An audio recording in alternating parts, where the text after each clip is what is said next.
Hawthorne Lounge in 5 ways. They've also donated some lovely cakes and some custard and some other little treats that you'll find outside that you can purchase whenever you want throughout the night, well, until 12 o'clock, I think. Last but not least, we'd like to thank Highfield Hall. Without them, we wouldn't have a suitable space to do this. It's a safe space, as you can see. It's all secure, it's all dark, it's gated off, so obviously your health and safety is really, really important. So, Maz, where are you?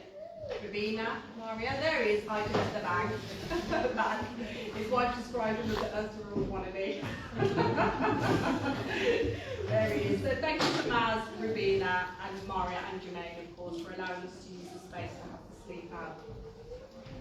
I'd also like to thank all the staff and volunteers at ISRA, because obviously without them it wouldn't happen. You know, they've all been absolutely amazing, and a lot of planning goes into an event like this. And I think they just largely make it look really, really easy. So I'd like to say thank you to all the staff as well.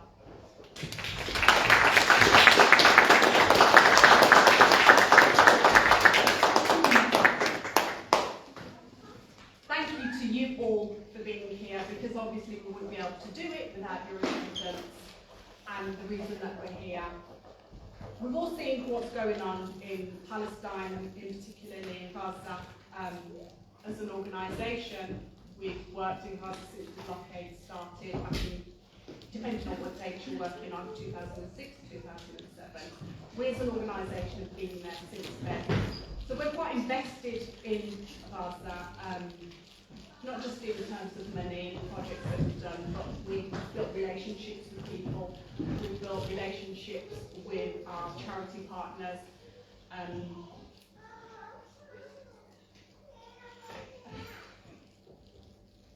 I myself was sponsoring a girl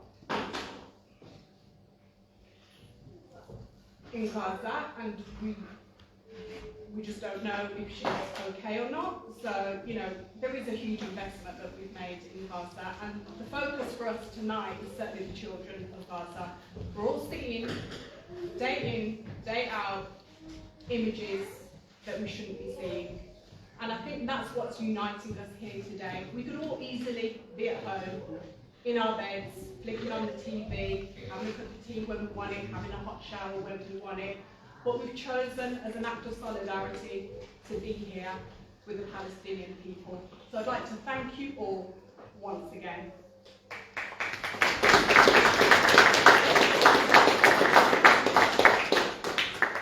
I'm now going to hand over to Maria Buchanan. She is going to recite a poem for us that I believe she's written herself. I didn't get clarity on that, but I believe she's written it herself, and it's about Gaza. So Maria, come on over.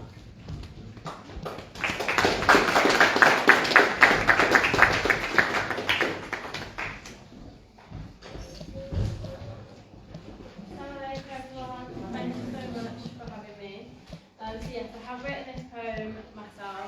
Basically, the inspiration for this poem was I've got 2 little girls myself, 3 and 1, and kind of like what you were saying, I literally can't do anything without thinking about what's happening in Gaza. I can't play with them, I can't feed them without thinking there's kids in Gaza that are just not having any of this right now. And one of the things that we do is we learn the alphabet. So this is kind of my take on how the Palestinians are having to learn and educate.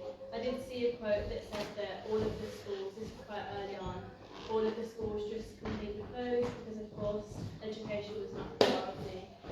And that really speaks volumes, doesn't it, in terms of basic rights and what's happening. So this poem is called The Palestinian Alphabet, and I don't know if I'm not, so we'll read it.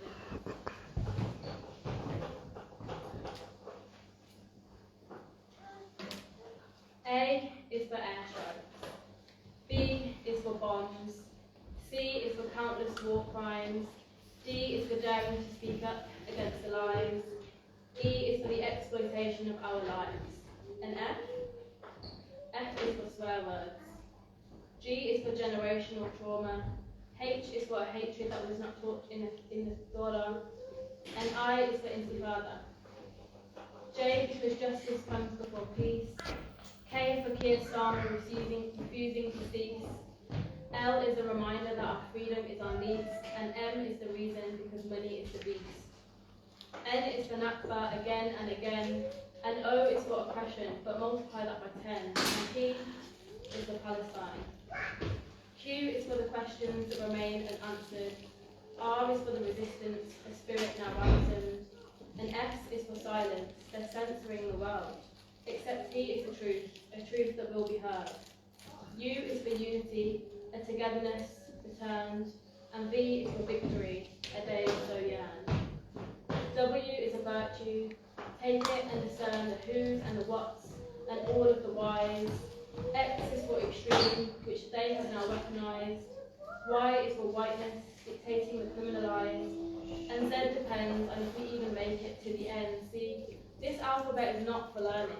This is an alpha, not better way of surviving. Our dreams and imaginations are buried beneath the rubble. Our hearts did not break. In fact, in strength did they double.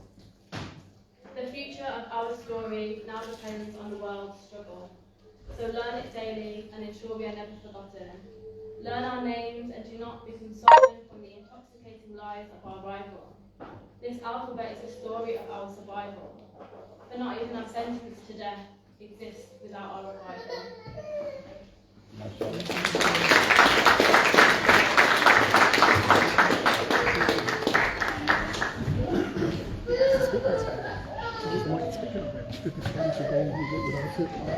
Maria, thank you so much for that. I think it's important for all of us sitting here. Like I said, the theme is certainly children tonight, and I know I spoke a little bit, or I tried to speak a little bit about the little girl that I myself sponsored.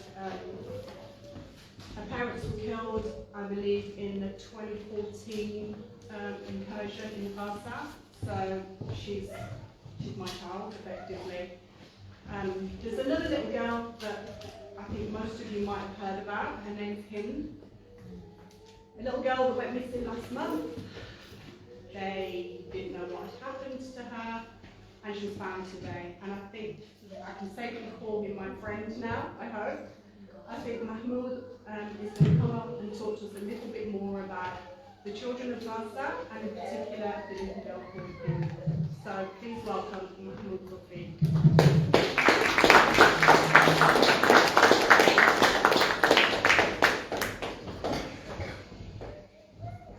بسم الله الرحمن الرحيم. وإذا الموءودة سئلت بأي ذنب قتلت. صدق الله العظيم. This translates when the young infant girl is buried alive and she is questioned for what crime she was killed. Hind Rajab will be asked that question. What would her answer be? She's Palestinian. That is the only reason why she was killed. And she was killed in a way that was so heartless. She was left to die without the support being allowed to her by the Palestinian Red Crescent. Why? Because the Israelis said it was not a safe zone. And who made it not a safe zone? The Israelis made it not a safe zone. She was left for 12 days. And she cried to the PRCS, "I'm so scared, please come." She was afraid of the dark. And then, to make matters worse, when the ambulance managed to get there, Yusuf Zainul and Ahmed al-Mazmoum, the two paramedics that were in the ambulance for the PRCS, they were killed. They were attacked by the Israeli army. That ambulance, like many, many others, has been destroyed, has been flattened, leveled. In fact, a statistic that I read recently was that there were only 6 working ambulances left in Gaza.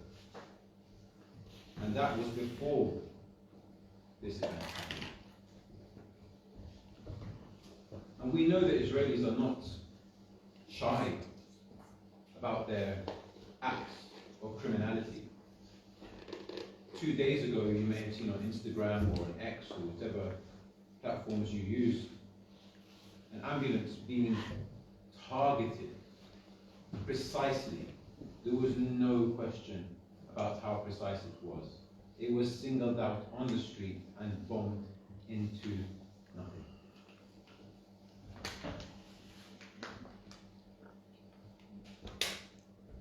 But Hind is just one story, and sadly there are many, many others. In fact, a couple of weeks ago, and sadly the numbers have risen, the percentage of children that have been murdered in Gaza is 5% of the children's population that were in Gaza before. 5%. Now, can you imagine 5% of the children in Birmingham just gone? Can you imagine all of Birmingham being asked to cram into Edgbaston and to live indefinitely without home, without your home, without running water, without food, without fuel? This is a disaster on a scale that we have not seen in generations. In generations. And this is 2 weeks since the International Court of Justice ruled that it was plausible that Israel was committing a genocide. And they were given a 30-day ultimatum to prove that they were doing all they can. And what has happened since then? It has got worse, not better. In fact, the primary association providing funds to those refugees and aid to those refugees has been taken away from them by the United States, by the United Kingdom, to give Israel this legitimacy. It is a disgrace. It is a disgrace. And when Israel has been asked to find evidence, have they found evidence? Have they shown evidence? Of course not. Because this is Israel. They do not provide evidence of their crimes, of their lies. I want to commend ISRA on hosting such an event, because Palestinians need this. They need the basics that we take for granted. But I also want to speak about Palestinians not as one, because I'm not, but from speaking to my Palestinian friends, the one thing that they do not want is to be seen as charity. They want to be their own people. They want to have their own freedom, their own independence, their own autonomy, to be able to live the way they want to live. And this is why myself, working with a group called Health Workers for Palestine, and numerous of my colleagues, are striving to think about what we do with Gaza the day after this war ends.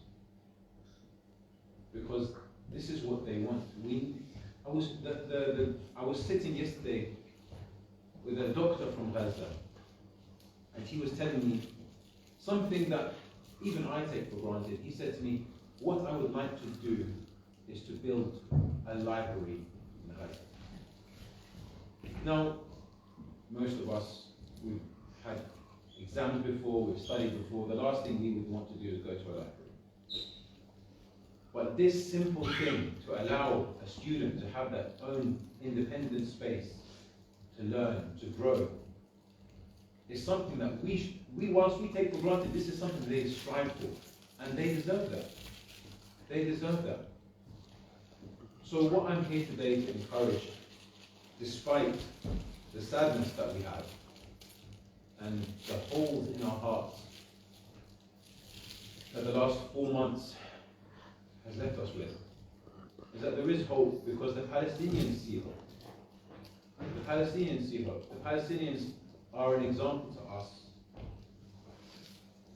and they humble us, because we are here. Some of us might be saying, where is God in all of this?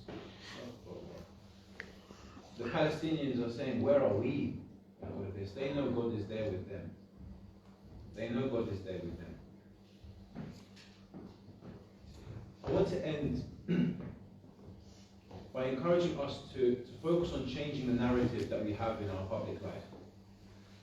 Sadly, there was an event on the campus at University of Birmingham on Wednesday, on the Day of Action, which I know many of you probably are aware of, where there was a protest about Zionism, against Zionism, by Muslims and Arabs and anti-Zionists on campus. And we had a banner, I wasn't there, but my colleagues had a banner there saying, "No Zionism on our campus." Sadly, this has been misconstrued by Jewish societies from the university and across the UK as anti-Semitism. And it's been published in the Telegraph, published all over X. Sadly, with the photos of a lot of Muslim girls in their hijabs that were taking part in this event. I think it's important as a group of people who are supporting Palestine, maybe most of us are Muslims, but there are non-Muslims as well in this group. We have to change the narrative with how this is being portrayed.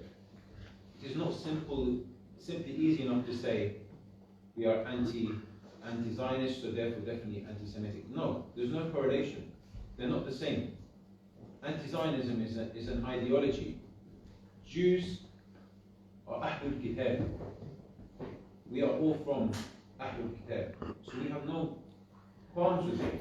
And this is something that we, in our public life, in our private life, need to make sure that we are portraying on a day-to-day basis.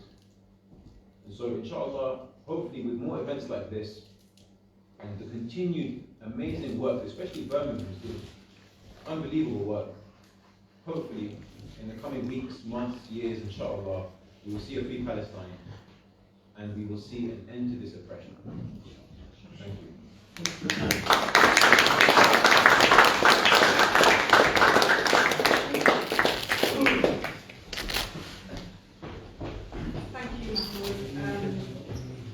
Mahmoud organises the Health Workers for Palestine Vigil. I believe they're across the country, but certainly there's one, is it on a weekly basis? Fortnightly basis in Birmingham City Centre, which are usually outside Primark and Barclays Bank. So I'm sure you can have a chat with him if you want to know a little bit more about what he does. Next, I'd like for you to all learn a little bit more, if you don't know already, more specifically about what ISRA-UK does. I know that I mentioned to you that we've worked in Palestine for the past 40 years, and certainly in Gaza since the blockade started and beyond. But I'd like to introduce you to our wonderful operations manager, who's just chilling at the back there, Mr. Habib Mohammed, who's going to talk to you a little bit more about our work.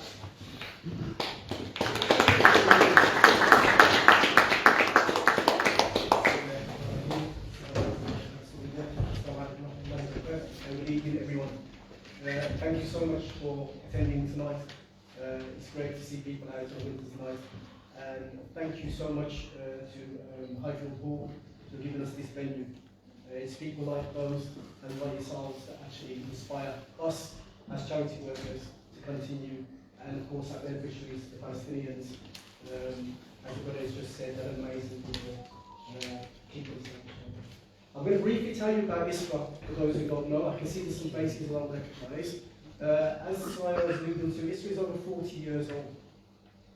It started in East Africa when a group of doctors in East Africa saw the famine, experienced the famine, and while the aid was going to East Africa, it was like one of them described it as a sticky plaster over a sore.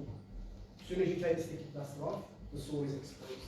So there's a group of doctors decided that they would do something for themselves, and they created a charity called ISRA, Islamic African Relief Agency. And they quickly established themselves as a very effective organisation, delivering aid, even as far as creating farms, honeybee farms, cattle farms, to try and alleviate hunger in that area. And that success grew, and it stretched out to the rest of the world. In that time, we went to Afghanistan, we went to Jordan and Iraq, and Bosnia, Pakistan, all around the world. And in 2004, The founder of ISRA-UK, Islamic Relief Agency, Habib Mohammed, who has passed away, may be blessed, has left this legacy of ISRA. And they have continued the work since 1984, 40 years later, it's still going. Now the main aim of ISRA is, yes, to deliver humanitarian aid, but it's to instill power. So the projects that we deliver, we are focused on longevity. And one of those projects is the Orphan One-to-One project, which I will speak about soon about the lease. What I just want to briefly go over, you're not having got my glasses, but I'm going to read all of these, I'm not going to talk about it, you can't see. So, we delivered in Gaza pre-23, and from 1987, we have Palestinian refugees around Lebanon. If you remember, I'm sure some people here remember the Lebanese trouble in Beirut, Shafila, and Sabra, and the outflow from that. There was a lot of refugees, a lot of people died, a lot of people suffered. We delivered medical aid in no man's land, in Lebanon. We delivered schools, education, etc. And from Gaza since 2007, ISRA has been sponsoring orphans one-to-one since 2007. Some of those orphans now are adults, and we hope that most of them are still alive. Those projects we have been delivering in Gaza, inside Gaza, have been olive tree planting, permanent water tanks and delivery of water every month, wheelchair empowerment, monthly food vouchers, winter kits, gets cold in Gaza, as you probably see, save the children from burning. Now I'm going to explain a little bit more about this, because this is a horrific situation that happened. If you're in the know, you'll know that Gaza only receives electric so many hours a day. Maybe 4 hours sometimes, maybe more, maybe less. The Palestinians are very educated people. They educate themselves. The children still try to educate themselves in the pitch black by burning candles. And what happened too often is the candles would fall and set the house on fire. And one of those projects was proposed to us to stop the children from burning. Could we supply them with solar lamps? So we did a project with solar lamps, and the children were still able to continue to actually educate themselves without the danger of burning themselves to death, simply because they wanted to learn. Think about it, children. Okay? Ramadan feeding, of course. We also did financial aid, and we did emergency aid as we're doing now. Now, what has ISRA done since October? Well, you've probably seen on there, we've delivered hot meals, we've delivered water, medical, and recently, I'm glad to say, we have got 2 half-liter container trucks going through, one full of flour, 30 full of flour, one full of bedding, winter clothing. Our third one is in process, and that will go through, we're hoping, before Ramadan comes along. We need the donations. It's a little bit tough, okay? There is another mother and infant container which we want to load because there are needs that are not being seen to. We all know about the hygiene packs. The children are not getting milk, they're not getting the basics, and we were personally inside Egypt, and we were proud to say, actually, that we are able to get into the Rafah border with our container trucks, with our partner on the ground, because they have the proper paperwork in place. We have been working with our partner in Gaza since 2014. And that's why we are able actually to deliver aid. It's getting more and more difficult. It gets easy, it gets difficult, it's like that, and we still have to keep doing it, keep believing it's going to happen. Our trucks were kept at the border, I think, for 3 weeks at one point. But now we've been assured that maybe it will take 12 days. Once it gets to Rafah, it goes through. And we're hoping that our charity on the ground will actually take ownership of those trucks and distribute the aid. I want to move on to our project at Lemis. Now you've all got Lemis there. Why Lemis? I'm going to explain about Lemis. Next week on the 13th of February, Lemis will be 10 years old. She's lived a decade and only knows violence. Her mother, her father, her grandmother, her 2 uncles and cousins were taken from her And she didn't even know, she doesn't know she was 6 months old. And in 2014, you might see it on there, I'm not too sure. Her brother was older. He's the one that it really impacted. But Lamise will never know her parents, her grandmother, her cousins. And she's a happy little girl. She's a happy little girl. We've been sponsoring her now for nearly 9 years. She'll be 10 next year. Next month, sorry. This month. Why Lamise? What's special about Lamise? There's nothing special about Lamise. I've got a report here for July. Lamise enjoys playing with dolls. Lamise enjoys, she's very good at school. She giggles and she likes to dress up. And she likes to have a birthday party. And she likes to play with her brothers. And there's a letter she wrote. Or somebody wrote it for her to her sponsor. But she is special as well. She's special to ISRA. Because what ISRA does, when it takes a project, we endeavour to stay long term in any project we take on. And especially with the orphans. We've been sponsoring the orphans for nearly 40 years. We've been sponsoring Gaza orphans since 2007. And Lamise is special because in Gaza every child is special because they don't have long. At any point their life could end, not like here. So she's not special, but she's special because she's endured. And she doesn't know how special she is. But we know how special she is because we know her name, we know her date of birth, we know her brothers. We have 2 brothers also, her siblings. And we just the other brother is no longer. That's the house. That's where they live. Her uncle, who's looking after her, has 7 children as well. He now has 11 children. This is the norm in Gaza.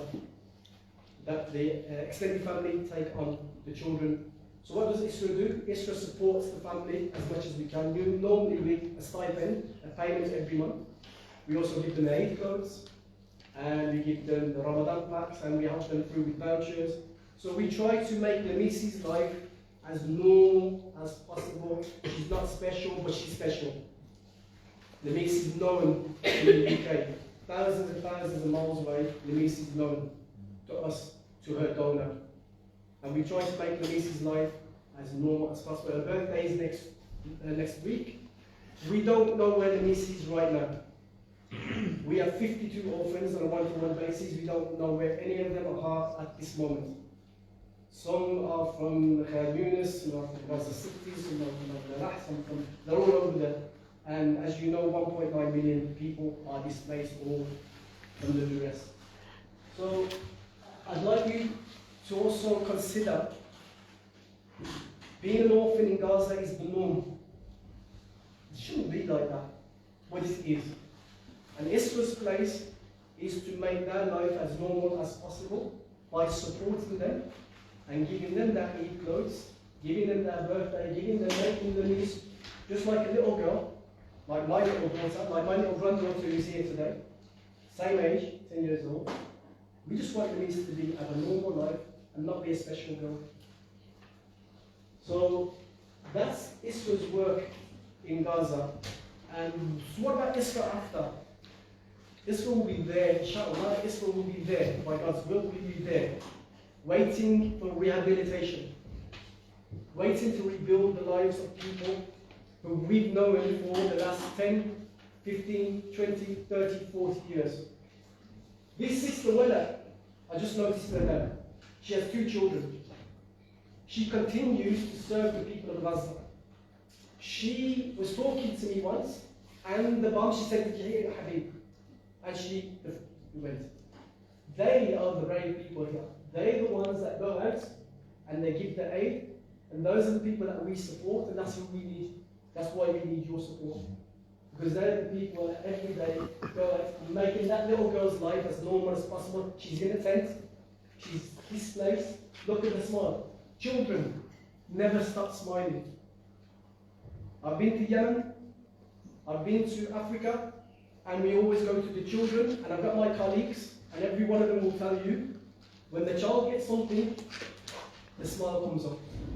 And that's what we're here for, to make their life as normal as possible. I'm appealing to you, please visit our website, please look at the work we're doing. If you don't want to look at ISRA's work, we don't mind. but please go and look at other people's websites and support the people of Gaza because they need it. They will appreciate it. As the brother said, they're not forgotten. We have a line here, Yemen not forgotten. We have another line for Gaza, we will never forget. And we didn't forget all those years and we're still here now.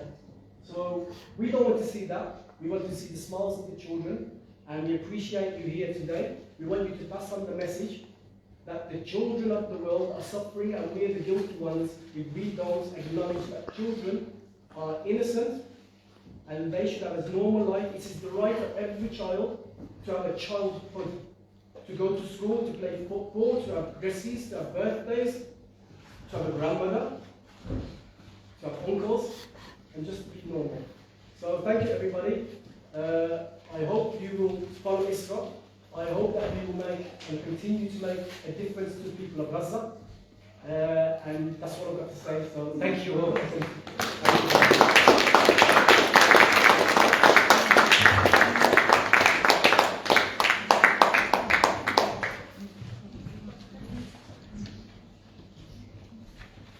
Thank you, Habib. I hope for those of you that don't know much about ISRA-UK now know a little bit more. And like Habib said, feel free to have a look at our website, have a look at our social media platforms, see what we're getting up to. We don't just work in Palestine, we work in lots of other places that have similar causes. So please feel free to have a look.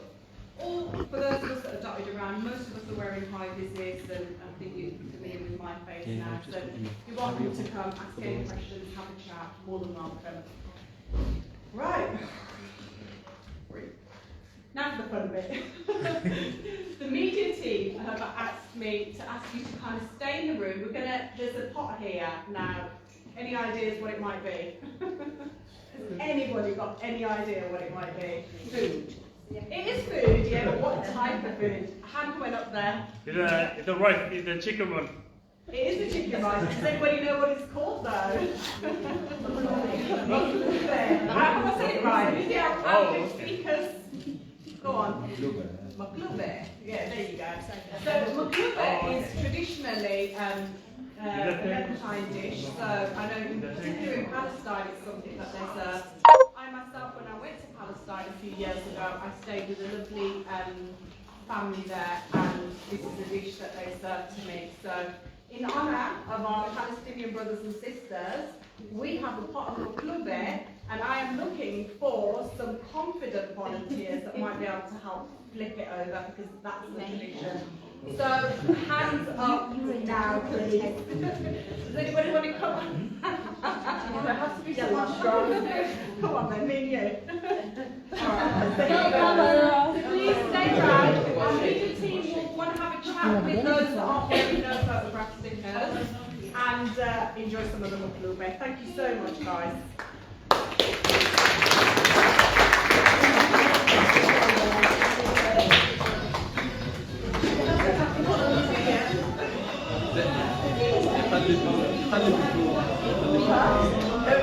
All right. Very heavy.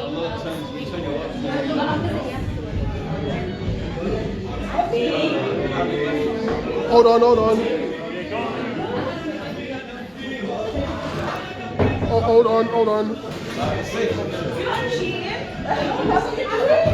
the safe option. I'm going to say, if it goes wrong though, Do it. that's fine. I think cheating is fine. Exactly.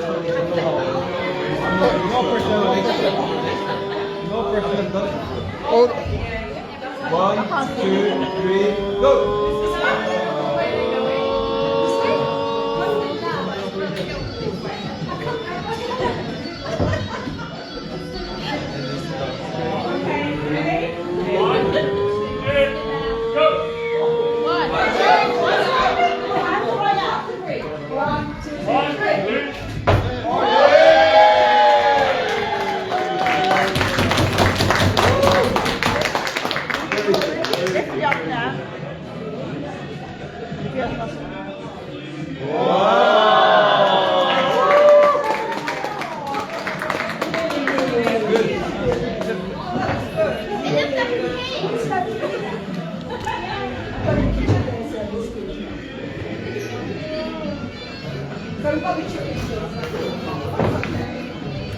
We did it, Mahmoud. Oh, ye of little faith.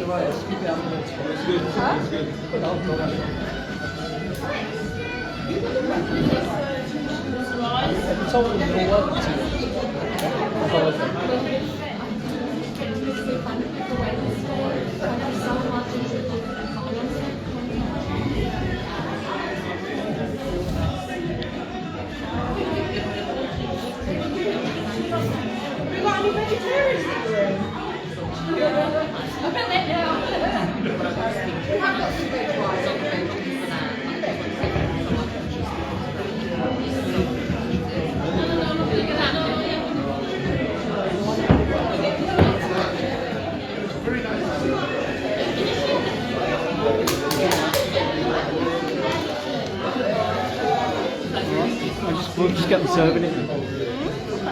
Yeah, it's live, it's still live.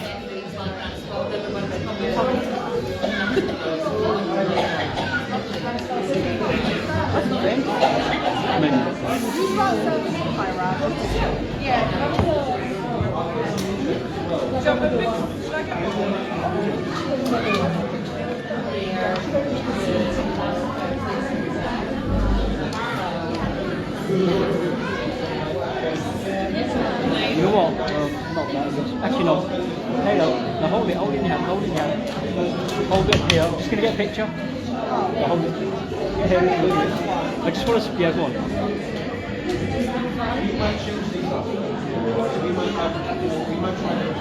I'll get a shot of you in here looking at me because we've got a nice backdrop here. Tell it to me. Picture. Hey, no. Alright. Just need to get the flags and you guys in. Hold it up and look at me, smile. Right. I want to get the wait, we'll get the bowling. 3, 2, 1. Got it, alright. Keep doing it. Come on, don't be shy, guys.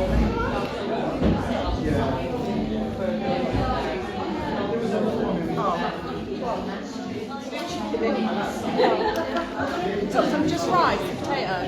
Yeah. Guys, please help yourself. What kind of vegan are you? A little bit flexible. Thank you. Saraya, what kind of vegan are you? Do you eat chicken?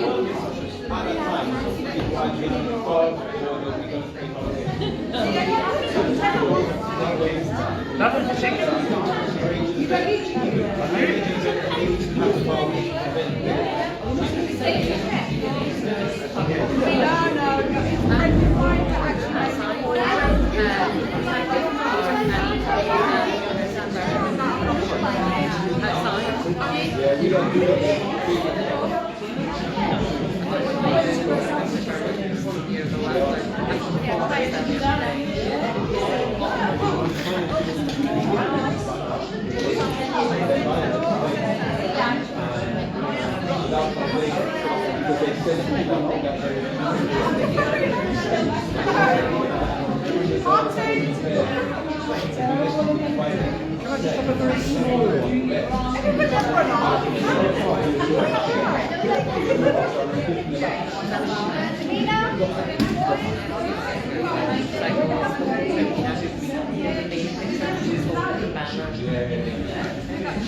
I'm alright.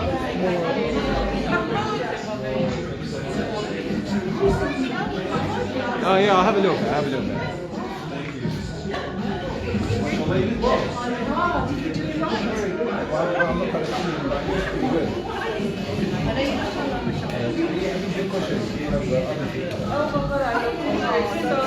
Right down the line now, isn't it? Yeah. Unless you want to talk to people like Mike. What should I do? Live. I want to record them so we can get them edited in it. Yes, right.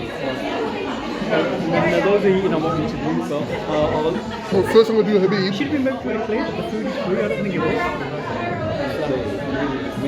Come and queue up. Yes, anyway, somebody, Taylor, can you go out and tell me? My dad's from, my mother's from Nice pronunciation. That's right, bro. Yeah. I'm half African. My dad's Egyptian, my mother's Turkish. I know they're mixed. But mashallah, yeah, I'd love to be involved with everything. Please. Can I quickly interview you? Yeah. It's live. So if you go over there, Okay. and we'll come on. It's alright, everyone's got the programme, they know the timings, they've got a couple of hours or an hour, they've got till midnight, haven't they? So we'll check.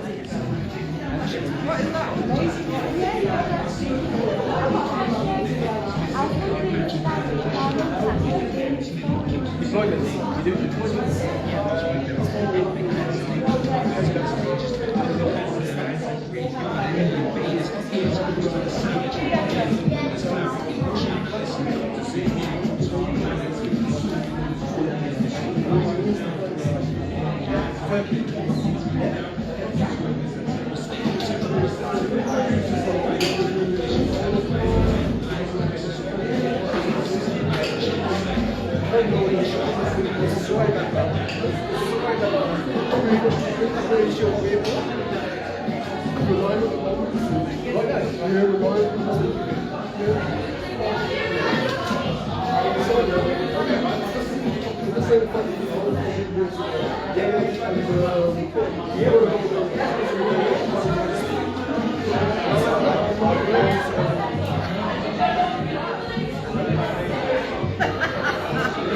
Why do you get 2 mattresses?